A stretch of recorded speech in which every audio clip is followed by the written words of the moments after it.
for as long as I've been watching anime, I've always sought out the best and the greatest shows to fill in the void of emptiness that this show first left me. Now, if you've been watching this channel, you know my favorite genre of anime is actually isekai. I mean, that's why I've watched so many. A couple weeks ago, I started watching this anime, and let's just say, it is very, very interesting. A little history on Mushoku Tensei. It's actually considered to be the grandpappy of all isekai tropes, like the elves, adventure guilds, and even the first appearance of Truck-kun before it became an FBI most wanted serial killer.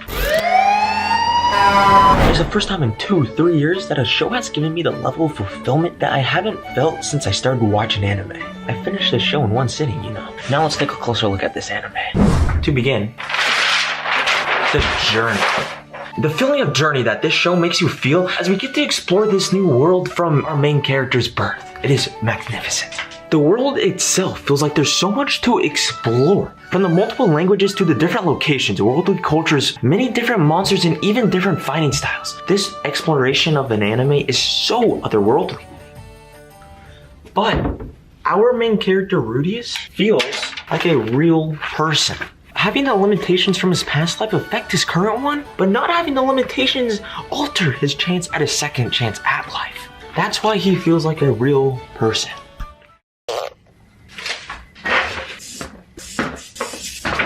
From the sick magic, to the beautiful swordsmanship and the artwork, to even the music and the soundtrack just got you just in awe because of how damn good it is. But there's one thing that nothing else in this show holds a candle to, and that is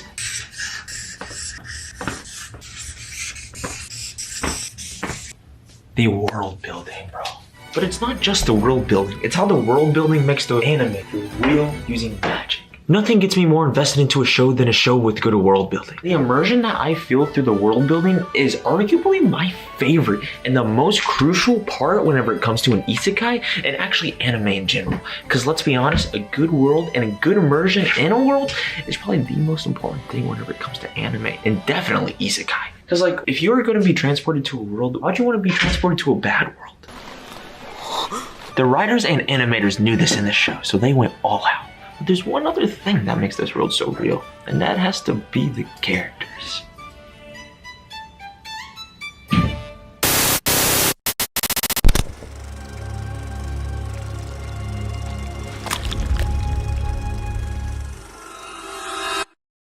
Episode 9. Rudius has a sword thrown at him and he almost dies. Not surprisingly, he is saved last minute. But the thing that did surprise me is the bloody, decapitated corpse that was at his feet, and his reaction is what was surprising the most. He did nothing, said nothing, wished for nothing. The fact that he did nothing is something that we would all do. We would have done nothing in that situation because we just saw a bloody dead body for the first time in this new world. Which, if it wasn't for this small moment, I would not have had my own internal monologue of how real this show is and how real the depiction of death really is in this show. And it wasn't for this small moment, Rudius would not have had the realization that death is inevitable in this world. If you looked around in the scene and you would see other people's reaction, they acted as if nothing happened. But Rudius, because this was his first time ever seeing death, everyone else was used to it in this new world. But Rudius was not used to death in this new world.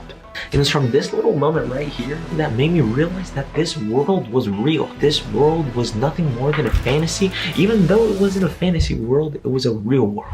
Trust me, the characters in the show are amazing, and I'm going to be making an entire different video about how they're so amazing and what makes them so much special compared to everyone else. But that's going to be its own video, its own analytical video, something I'm very excited to make, but something that you guys are going to have to stick around and watch. Because the characters are something I want to talk about in depth. They are so special and they are so flawed to the point where I just want to make a video about them, talking about how genius they are and how genius they are to the entire anime and to the entire franchise that this show will become. So until next time, bye.